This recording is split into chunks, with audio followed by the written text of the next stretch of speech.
Well, we're in section 7.5. 7.5 is about multiplying and dividing radicals.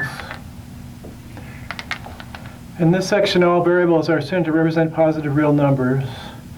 That'll help us simplify some things when there's variables involved. We won't have to worry about absolute values or whether the expression is defined. They're all positive real numbers. It's much easier to work with it. And we'll do basically three things. Find out about multiplying radical expressions. Talk about rationalizing the denominator of a fraction involving radicals. And we'll talk about writing fractions in lowest terms. Those fractions involve radicals. Just so we have something to talk about with a little bit of terminology, expressions like just with one term and a radical in it, like 4 root 5, are called monomial radical expressions. Expressions with two terms, so they're added or subtracted with two terms, so radical number, plus or minus in between. Oh, that could be a variable in front of us, are called binomial radical expressions.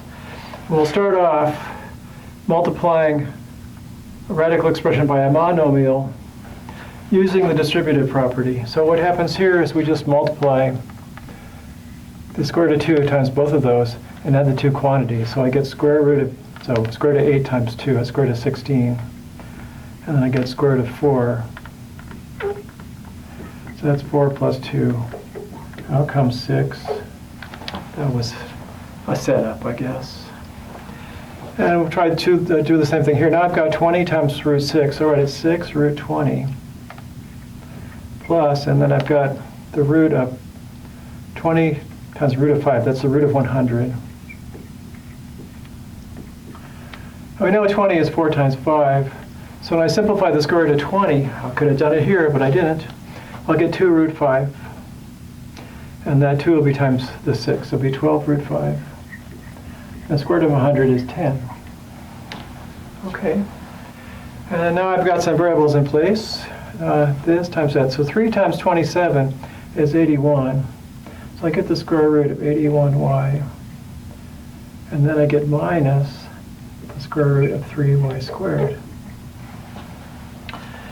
And as usual, it's the square root, so I'm looking for perfect squares under the radical sign. So this turns out to be 9 root y. And this is y times root 3.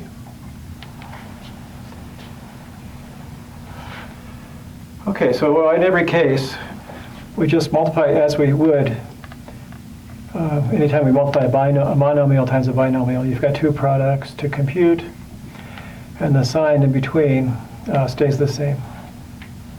Well, unless, of course, that was negative. Then it'd be this minus that time that. But you have to be a little bit careful.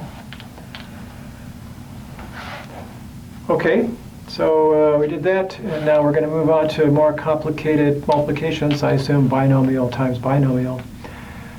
I'll be back in a minute with some binomial multiplication.